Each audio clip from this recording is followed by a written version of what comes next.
Here is another aggression that is also looming, or better to say, its continuation.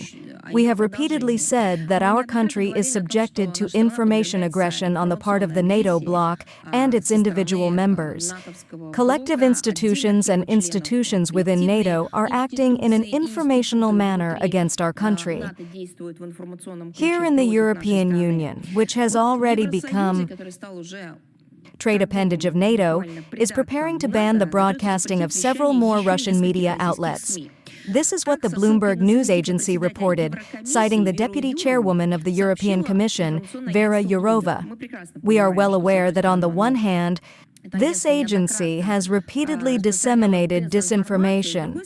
On the other hand, we have also seen, and continue to see, how it is being used to disseminate. Leaks. Structures have been created specifically for this purpose, which literally really do use Bloomberg as such a drain for such information. Использует Bloomberg как такую сточную канаву для подобной информации. I can't tell you whether this is happening now or in a while, whether these plans are already on the table and waiting to happen, or whether they're just in some sort of preliminary development. To be honest, I don't know. I don't have that information. But just in case, I would like to remind all those hotheads in Brussels that dozens of journalists from European Union countries are living and working in Russia in great comfort. I will tell you in confidence that every time we try to escort them out of Russia in response to another restriction on Russian journalists, they don't want to do it. They really don't want to leave our country.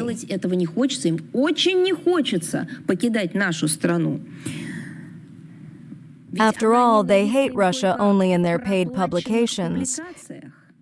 But in reality, they are enjoying their life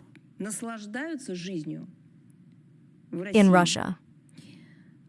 I understand that this time, too, if such measures against Russian journalists are implemented by the European Union, or never mind, collective Brussels or individual countries, if these measures are taken against the Russian media and Russian journalists, then, even though Western correspondents will not want to, but they will have to, also, to feel our retaliatory measures. Before, they felt our love. Now they will have to feel our retaliation. Just as we have responded to the harassment of Russian journalists before, we will respond with lightning speed and extreme pain to the Westerners. If even one Russian media outlet is subjected to unjustified restrictions, this will have a ricochet effect on their colleagues here in Russia.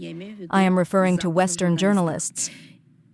This is not a threat or even a warning.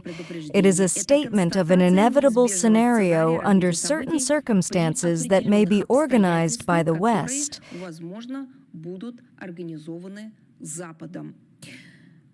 That's why we wanted to set the record straight in advance. We are used to the West's double standards. We are used to the lack of standards in the West, but this does not mean that we are prepared to put up with them.